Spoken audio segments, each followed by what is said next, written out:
Hello, Stu. Welcome to the No Rest for the Vivid podcast. Thank you so much for being here. We finally got here. We had a, well, not we. I had a whole bunch of technical mishaps, but we are here and I'm locked and loaded, ready to go. I love it. I always think that the podcast episodes that start with the most tech issues always end up being really good. It's like the universe testing, like, do you really want to do this interview? I was thinking, does he really want to do it today? Because the Zoom was not I playing appreciate well. you holding space for that. That's what we'll go into it with for sure. So for those people that don't know who you are, and like I said before we started recording, in my world, you're a big deal. And I have got lots of admiration for you because of how I'd already set up my membership actually when I discovered you, but how you've inspired me to develop it and really put them at the heart of everything I do is just being really, really cool for me. But for those who don't know who you are, can you introduce yourself? Yeah, sure. So I had a very successful consulting business from around 2005 to 2008. And everything was going great. You know, business was growing. We were serving lots of clients. But in 2007, I got married to my lovely wife, Amy. And then we started thinking about starting a family. And pretty soon I could see the writing was on the wall. And it basically was, I was working early in the morning till late in the night, burning the candle at both ends. And the only way to grow the business was to give more time. And I didn't have any more time to give. So something had to change. And that's when I was talking to a friend and mentor of mine. And I just said, man, like, business is awesome, but something's got to change because I want to be a present father. I want to be a present husband. And I can't do that when I'm working these kind of hours. And he said, well, you basically got two options. He said, option one is that you scale yourself and you start growing a team. And, you know, so it's not solely dependent on you and your expertise. He said, option two is you create leverage in your business by creating a membership site. And this was around 2008. And I said, I'm like, well, what do you mean? What do you mean a membership site? And he said, well, think about it this way. He said, Stu, the stuff that you're doing for clients one-on-one, you could teach people how to do. And instead of serving clients one-on-one, you are now in a model where you're serving one to many, meaning like you work once, but many people can benefit, like hundreds or thousands of people at a time. And he said the real benefit there is like you have no limits on how big you grow that, yet your workload doesn't grow. And I was like, interesting. So I'm like, okay, I'm sold. I'm in. So then I started like looking into starting a membership site. And in 2008, the technology then was not what it is today. Like it was like ridiculous. And I was like shoulder deep in things like HT access files and server settings. And it was way above my pay grade. And I'm moaning and groaning to a friend of mine, Tracy. And I just said, man, like I got into this because I just want to teach. Like, I don't want to deal with all this stuff. And he said, well, you sound pretty clear on what you want. Why don't you just create your own solution? And I was like, is he even listening to what I'm saying? Like, I'm having trouble with the tech. And you're suggesting that I create a tech solution? I'm like, no, Tracy. I'm like, forget about it, man. And he said, well, listen, I've got a great developer that has been working with me for years. Why don't we team up and we create a solution? So we ultimately did. And that became what now is known as Wishlist Member. That went on to become the world's #1 membership platform for WordPress. We were powering over 70,000 online communities and memberships. Wow. 6 years later, I sold my shares in that company and focused on, how do I teach people how to grow memberships? Because being behind the scenes of that many memberships, I started to see what was working for sites that were growing year over year and what the vast majority of people were doing, which was flatlining. They weren't growing. They'd get to a certain threshold and then they'd kind of flatline and growth would stall. And so I started paying attention to this small group of what are they doing differently? And I discovered that there were a number of elements that they were doing to grow their memberships that the vast majority of people were not. And so I started teaching that. And since that point, we've now helped tens of thousands of people in all kinds of different markets, from photography and calligraphy to fitness and finance and music and art and wire art. Like, I mean, this is crazy. And all these different crazy markets. And it's just been an absolute pleasure and joy. And then a few years ago, we started a whole nother software company. It's now called Searchy. And it is by far the #1 platform for online courses and memberships. And we basically designed it from the ground up, pouring all that we know that goes into creating a successful membership into the technology and making it easy for you to create a great experience for your people so they get results. And when they get results, they stay. And when they stay, you and I have a more profitable membership. So that's kind of like the storyline. I started, just as a consultant, looking for a way to create more leverage in my business. That led me to memberships. That led me to creating a software platform. And that led me to learning what works with memberships and what doesn't. Was it a natural progression and evolution into creating Searchy for you? Did it feel like the natural next step for you? Yeah, we just saw a huge gap in the marketplace. Like after I sold my shares in Wishlist, that was back in 2014. The solutions that were available, they did the job, but memberships have evolved a lot since that time. And we just didn't see companies evolving the technology to be able to meet the demands of what was going on in the membership landscape. And so we just, again, scratched our own itch. We started with our own challenges that we were experiencing, the things that we wanted to do. And then that just led to us then creating the platform that everybody could benefit from. Love it. And I love the fact that it's always about the people that you're serving right at the heart of it, because every single thing you've just said, you're like, there's a problem here. And then you're solving it with those people right at the heart of it. Yeah, 100%. You're spot on. I mean, at the end of the day, in a membership, there's really only one thing that you and I are trying to do, and that's to make our members happy. If they're happy, and they're, in most cases, like if we're teaching something, it's like that they're experiencing progress toward whatever goal or whatever thing they're trying to learn. Or if it's like a different type of membership, maybe we're creating convenience, that they're happy that they've got the convenience of not being able to do this or that. But as long as they're happy, they're going to stay. And as long as they stay, we have a profitable membership. Where a lot of companies make mistakes is that they don't have their eye on their members. And what they lose touch with is why those members are really there. And what ends up happening is they see members come in, they stay for a few months, and then they bounce out. And these owners are in this cycle of like constantly having to find new members. And that's what a membership is about. Like in our world, when people apply what we teach, they don't see their members stay for a few months. They see their members stay for years. And that's a huge difference in profitability. And that's why we really focus on the experience that we're creating for our members first and foremost. As long as we are dialed into making our members happy, they're going to stay. As long as they stay, we have a profitable business. So all of this beautiful business love story, I love learning everybody's business love story. Then it feels like there must have been, and I hope there was, periods where it was really hard work, and you just had to keep going, keep taking those steps. Can you remember a time where you could start to feel all of that hard work starting to tip the balance? Because I remember there's one of your trainings, you talk about the picture of when you made your first digital sale. And then was it at your wedding that you found out was it your, I can't remember who it was. It was my brother-in-law that had bought it. But it's so funny that you spoke about that, because I've got the receipt of my very first order from Vivid Wire. And I had a business before that, but I didn't really take those first steps as meaning as much as I did when I was doing it the second time around. But all of those moments, can you remember when you were like, this is so hard, I'm going to keep going, and then you started to feel that tipping point? Yeah, I'll tell you, there was one moment when I thought it was all going to implode. So we had started to grow Wishlist Member, our first software company. Things were taking off like crazy. And this is when I started transitioning out of my consulting business and pouring all of my attention into growing that company. And I was, slowly but surely, like month by month, I was letting clients go. And that was scary for me, because that was a multi-6-figure a year business. And those clients were paying the bills, but I had this feeling like the momentum was here. This was the direction I wanted to go.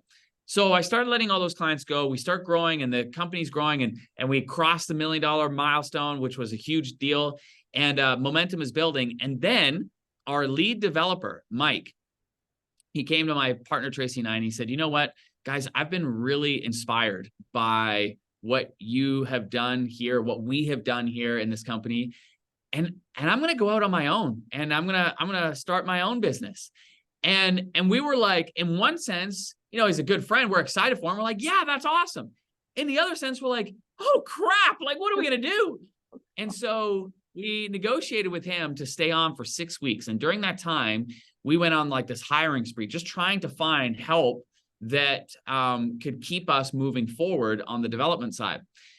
Well, we ended up hiring 6 people, Claire, 6 people to replace Mike, because he was that good. And even then, we were underwater, because that particular piece of software was dependent on WordPress. And WordPress, they, you know, deployed changes to their platform literally like every week. And some of the changes were no big deal. Other changes would completely screw up the whole plugin. And so then you got tens of thousands of wishlist customers whose businesses are dependent on our software, and it's not working because of a WordPress update. Super stressful. Hated it. That's why I ended up, you know, getting out of that side of the business. But anyway, so Mike says he wants to go out on his own. We hire these people. Then WordPress makes this big update. There's all kinds of problems, and we're drowning in support, and we're drowning in, like, you know, these technical tickets. And my business partner had arranged to have a week of consulting with Mike to basically like get the plugin back up to speed. And he said to me, he's like, I'm going to fly and go see Mike, and we'll get this thing sorted.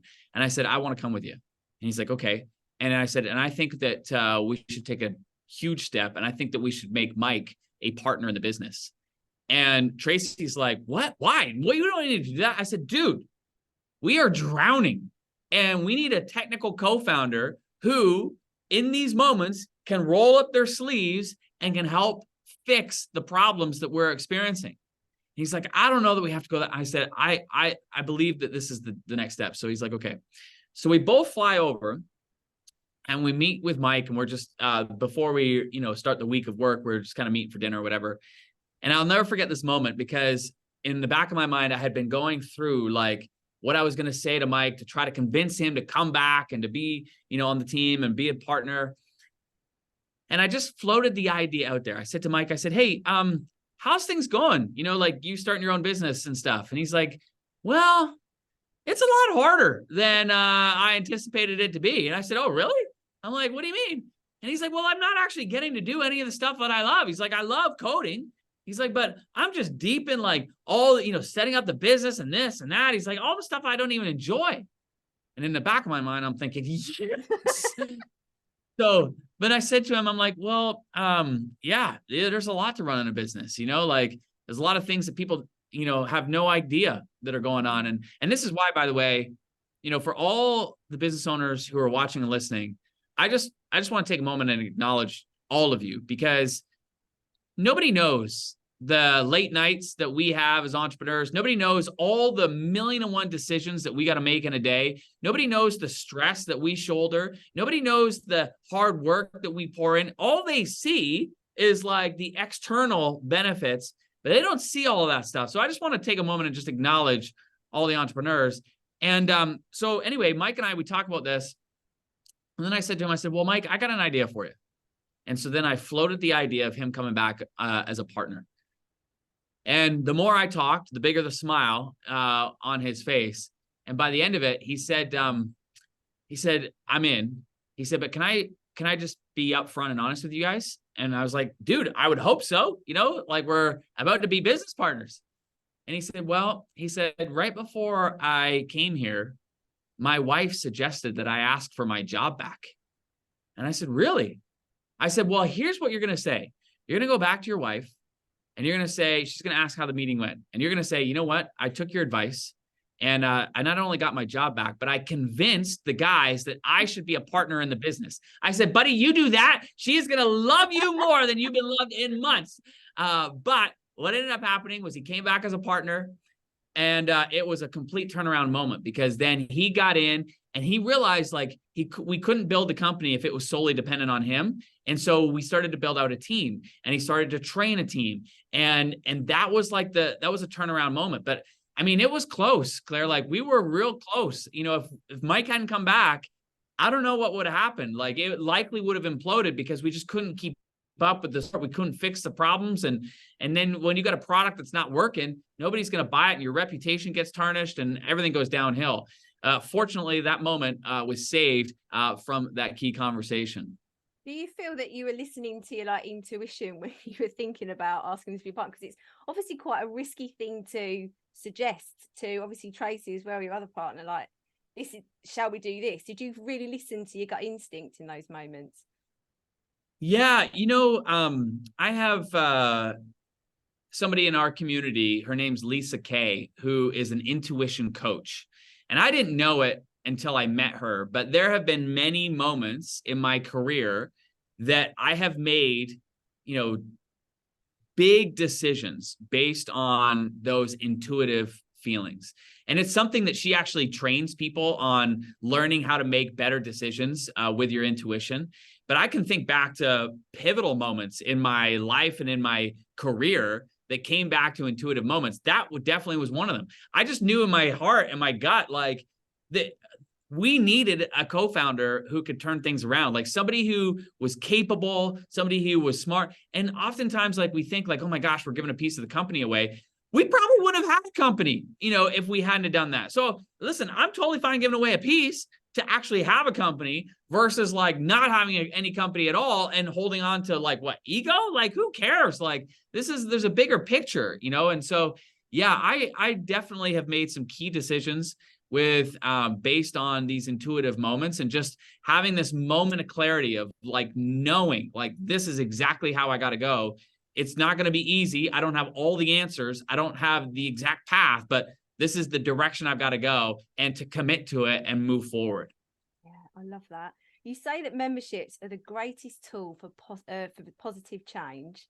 What do you think makes membership such a good vehicle for change? Well, I think that there's one overarching massive benefit to memberships, and this is why I'm a huge fan of them. And that's the recurring revenue, right? Like, so if we just think normal life as entrepreneurs, normal life is that every month, we're starting from zero, and we've got to like go out and we got to drum up sales, and we got to hope that this month is going to be as good as next month or better. But it's going to require hustle. We got to do a promo. We got to make sales. We got to do all this stuff. And that can get stressful because, like, perfect, you know, case in point, how many businesses completely imploded during the pandemic? Yeah. Because all of a sudden their ability to make those sales came to a screeching halt. Now, there were some businesses that boomed during the pandemic because they could meet their people online, and there were a lot more people online. There were other businesses that didn't. And my heart goes out to them because, you know, I got a dear friend of mine who owns a restaurant, and his restaurant was closed for 18 months here in Canada. Wow. 18 months. Like, imagine trying to keep the doors open and the rent paid when you have no customers coming into your restaurant, and having to reimagine how to get food to your people. Like, I can't even begin to think about the stress that he went through. We had many calls where he was on the verge of bankruptcy. Like, now, fortunately, in his situation, he managed to get through by the skin of his teeth, but there were many businesses that didn't. And my heart goes out to them. Yeah. And that's kind of stress. Again, the general public never see, but we shoulder as entrepreneurs. That's why I love memberships, because memberships combat that stress. Because when you have recurring revenue in your business, you know with certainty how much income is going to be coming in next month, and it builds. It's like a compounding asset. Like, you were taking the momentum from last month and it's carrying forward into this month, and then we're building on top of that. But if you did nothing, you'd at least have the momentum from the previous month. And so that's why I'm so passionate about memberships just in general. It's just the stability and predictability it creates for us as business owners. And with that, we can hire better. We can invest in our marketing with, you know, confidence. There's all kinds of things that we can do with so much more confidence. Now, as it relates to it being a vehicle for change, this is really where I hope to inspire so many entrepreneurs to be able to give more and to give on a recurring basis. Like one of the things that we do in our business is we have the first month of our membership goes directly to charity. Now, that's amazing because every new member that we add, that first month goes directly to charity. That's a great way to use the business to be able to do more good. Yeah. And there are so many examples of other businesses in our community who have begun to adopt this philanthropic approach where they're weaving philanthropy right into the actual business. And that with a membership allows us to give on a recurring basis. So the thing that I love about being an entrepreneur is there's no limits on how much we can earn. And therefore, there's no limits on how much we can give. But at the end of the day, if it's woven right into the business, then it becomes a decision that we don't even think about, and we're just doing good automatically. I love that. And I definitely found that when I first set up my first membership, it was all off of the bat. It was the wire art started first, was that someone had copied one of my designs, and it was really frustrating, as and I thought, right, there must be something positive in this. There must be something that I can get. And I was like, oh, I can teach people how to make it. So yes, softened me then, but I'm in control of that. But then I used to work in education. I used to be a maths teacher and work with homeless families before that. And it's always been about teaching for me. And I've really loved the fact that both memberships give me this avenue to teach more and more people, but then the joy that that teaching gives them, and not only to make them feel more confident in their business, but also to learn a new craft and make beautiful things for their friends and family, then filter down all of that extra joy. And it's just a wonderful thing. And also the community aspect of memberships is so powerful, like being having those connections with people you've never seen in real life is crazy, really, isn't it? Well, you're spot on. Like there's so many benefits in terms of the way in which memberships can give us the ability to have tremendous impact, both with, like, I talked about it from a monetary standpoint, like just straight up giving, and weaving philanthropy right into the business. You talked about it through like what we're actually teaching in the membership and the impact that we're having on our members and the ripple effect that that can have. Like I think of so many people in our community, like Scarlett Cochran as an example. She teaches, Black women how to manage their finances. And can you imagine like the ripple effect that that's having? Not only is she helping those women, but those women are likely going to pass down that knowledge to their kids, and it's changing a generation of the way in which people think about and manage money, and that could be all the difference in getting people out of a poverty cycle, And so there's so much good that comes from what we get to do inside of our memberships, and so there's layers to it, with memberships, and that's why I love them and why I love teaching people how to create them. I want to talk to you about your charity Village Impact in a second, but before you go on to this, I feel like this is a secret message to all of my members right now, those who listen to this. I told you can teach anything. I told you, because so many of the members, I'm like, what you could do if you're product based, you could have a product subscription. You could then be teaching people how to do it. You can sell courses about it. Every single one of my members has something that they can give and teach. And I feel like it's my job as the founder of that membership to increase their confidence so that they go out and spread the joy a little bit more. But I just really want to make that point. See, I told you, Stu's saying it. So tell me about Village Impact, because you were recently in Kenya, weren't you? So talk to my audience about the work that your charity does. Well, I have to give credit where credit is due. This is 100% my wife's vision. I'm just along for the ride, and she has completely transformed my whole thinking as it relates to entrepreneurship and what the opportunity that we have with what we get to do. But, years and years ago, so this was back in 2006, we were watching this show called The Big Give. And essentially it was Oprah. And she would go into a community in the States, identify a family that needed help, and then she would contribute $100,000, and they would do all these amazing things and transform this family. And Amy and I we were so inspired, and we just loved watching the show. And after every episode, we'd be calling and we'd be like, "Oh my God, it's so beautiful. We'd love to do that." And then one time, Amy's like, I want to seriously do that. and being the supportive husband, I'm like, yeah, of course, like for sure. Like, when were you thinking? And she's like, no, I'm serious, dude. She's like, but I don't want, I want to go into like a developing country, and I want to create that kind of help. Now, she has always been somebody who travels the world, and she goes to remote areas of developing countries. So she's always seen the need. And I said, okay, I'm like, well, obviously I'll do whatever I can to support you. I said, when were you thinking of going? And she said, I want to go over the Christmas holidays. Now, to put it in perspective, this was like the second week of December when we're having this conversation. And I'm doing the math and I'm like, wait a minute, that's like in 2 weeks. And she said, yeah. She said, you're the business guy. You figure out how to raise the money. I'm the traveler. I'll figure out where we're going and what we're going to do. And let's make it happen. And I was like, oh gosh. I'm like, okay. So we did this online fundraiser. We ended up raising about $14,000. And then we took that money and then we went down to this, she found some remote village in the mountains of El Salvador.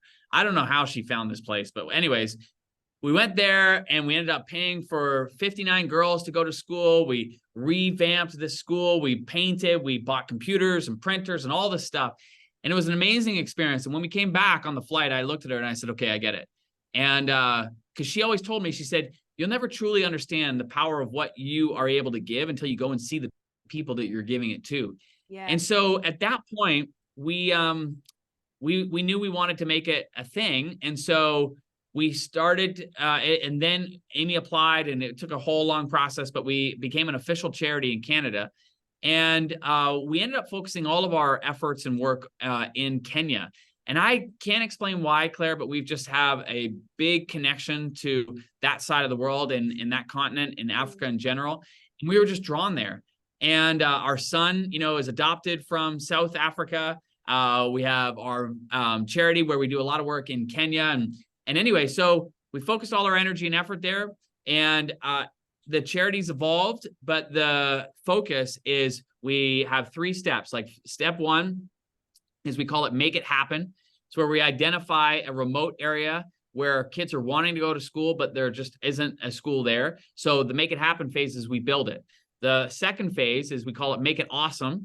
And so that's when we look at, okay, what other needs does this community have? Maybe they have water needs. Maybe they have, food needs. Maybe it's like electricity or whatever it is. And we partner with other NGOs to help bring in these different elements to make that community awesome.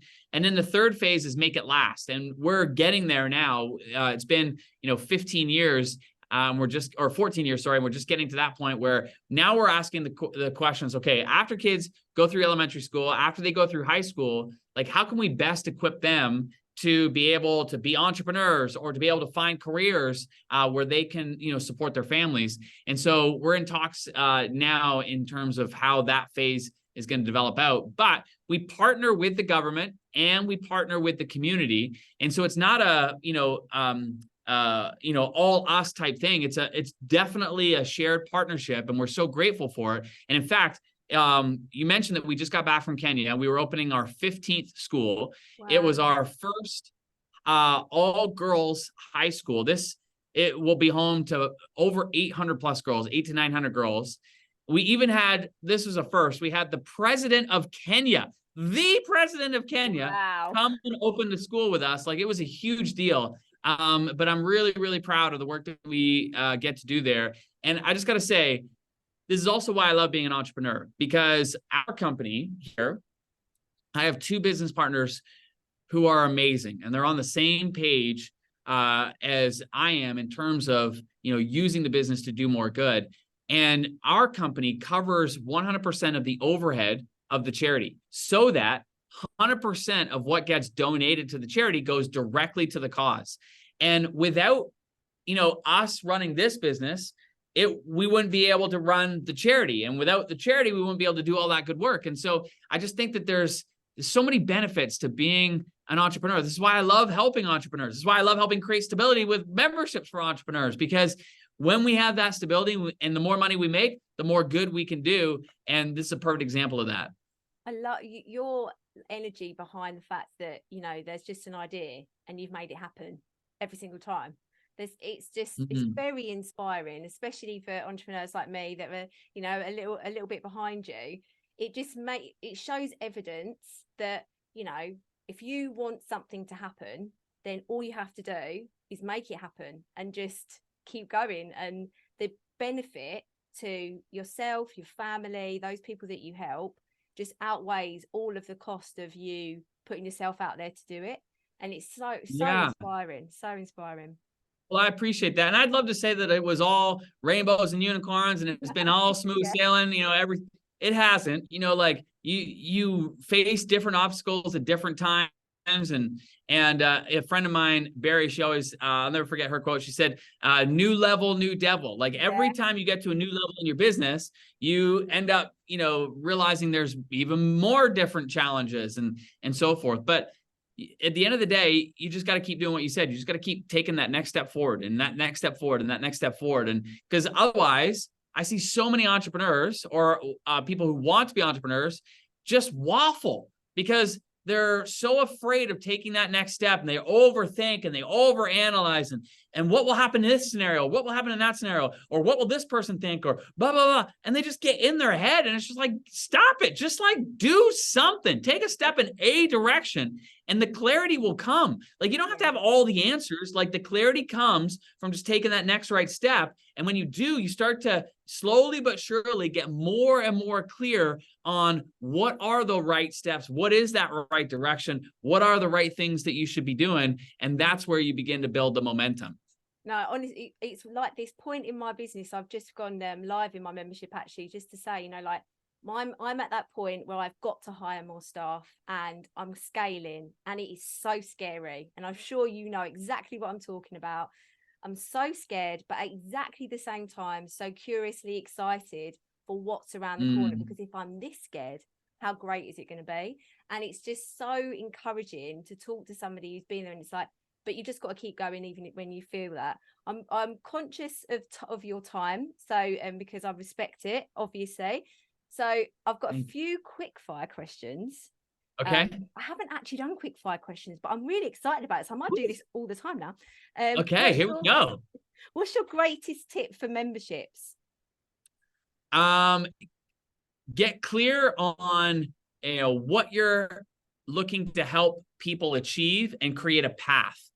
I think one of the things that a lot of people mistakenly think is that the more content I create or the more content I provide, the more value I create. And that's not true. Like the number one reason that people leave a membership is overwhelm. And it's because they get in and there's so much stuff and there's no clear path on how to go from where they are to where they want to be. So the goal for you and I in a membership is to create that clarity, to create that path for people, and only give people the, you know, enough information to help them take that next right step. Don't overwhelm them. Give them the right information at the right time, and you'll see them experiencing more progress. And when they do, they'll stay longer. So just keep it simple, create a path, have a clarity around what that path is for your people. I couldn't agree more. My retention rate went skyrocketed when I learned about content, and the Vivid Club Success Path is just one of the most awesome tools I think I've ever created, all inspired by you.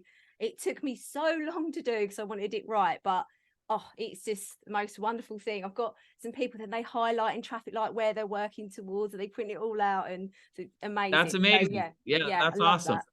That. What would be one book all small business owners should read? Well, my wife and I started a new membership called bookmembership.com. And the reason we started it was because we found that we started to see the stack of books beside the bed growing. Like all these books that we had good intentions of reading, wanted to read, but just never got around to. And so we said, you know what, like, let's just start a membership where all we do is we don't go through as many books as we can in a year. We just go through like 6 really good books and we go deep on those books. And so we have discussions as a membership. We also bring the authors on and we have discussions with them. And the book that we're doing right now is one of my favorites. I've read this book multiple times. It's called The One Thing. And this book is like a game changer for helping you realize as entrepreneurs how much stuff we end up taking on and doing that is not moving us toward the goal that we want.